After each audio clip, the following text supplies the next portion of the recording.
Hello everyone, आज के इस वीडियो में हम देखेंगे कि अगर हम कोई भी स्ट्रिंग इनपुट करते हैं तो वो पैलिंड्रोम है या नहीं, ये चेक करना है इन पाइथन।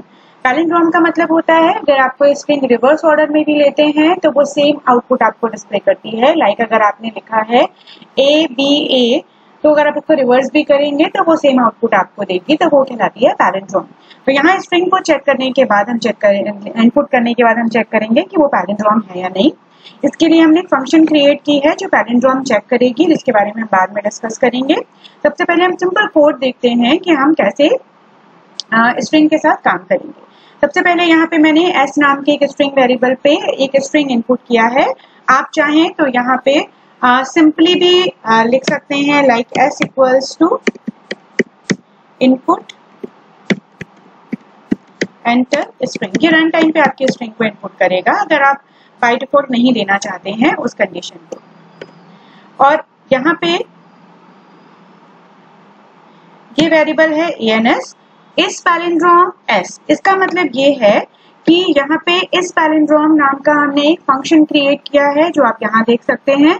इसमें हमें एज अ आर्ग्यूमेंट वो स्ट्रिंग पास करनी है जो आपने इनपुट दी है टू चेक कि वो पैलिंड्रोम है या नहीं। तो और जो भी रिजल्ट आएगा वो ans नाम के वेरिएबल पे स्टोर होगा। तो जैसे ही इस पैलिंड्रोम नाम की फंक्शन कॉल हुई है तो कंपाइलर चेक करता है कि क्या ये फंक्शन क्रिएट हुई है। तो यहाँ पे हमें वो फंक्शन डिफाइन दिख रही है कि इस पैलिंड्रोम नाम की फंक्शन बनी है जिसमें एक आर्ग्यूमेंट पास हो रहा है str।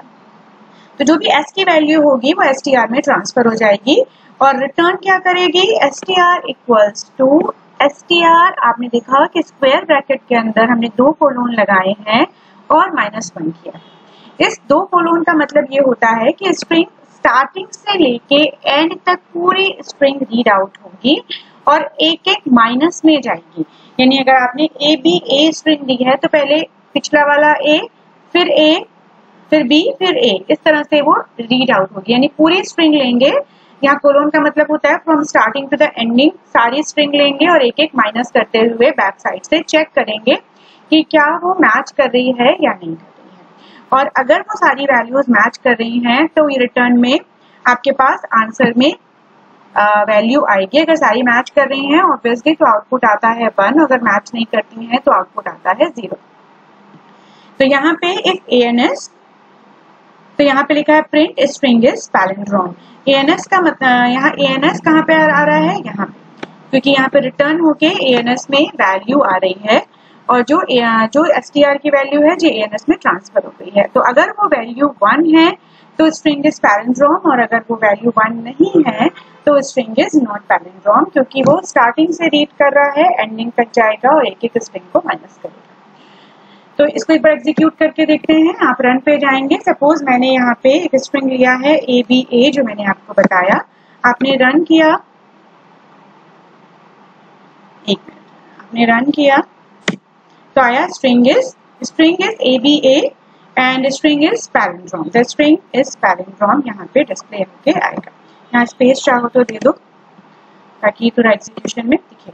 या फिर आपने एक आउटपुट दिया मैडम इज ऑल्सो पैलिंड्रोम, क्योंकि ये M मैच कर रहा है, ये A और बीच में D, और एंटर करते हैं तो स्ट्रिंग इज पैलिंड्रोम। बट अगर आप कोई दूसरी स्ट्रिंग यहाँ पे देते हैं जो पैलिंड्रोम नहीं है, यहाँ पे सपोज मैंने दिया हेलो, तो हेलो पैलिंड्रोम नहीं है क्योंकि ये पहला और आखिरी कैरेक्टर आपस में मैच नहीं कर रहा है, तो आया स्ट्रिंग इज नॉट पैलिंड्रोम। तो इस तरह से आप किसी भी पैलिंड्रोम को चेक करने का प्रोग्राम बना सकते हैं। Thank you so much everyone for watching the video.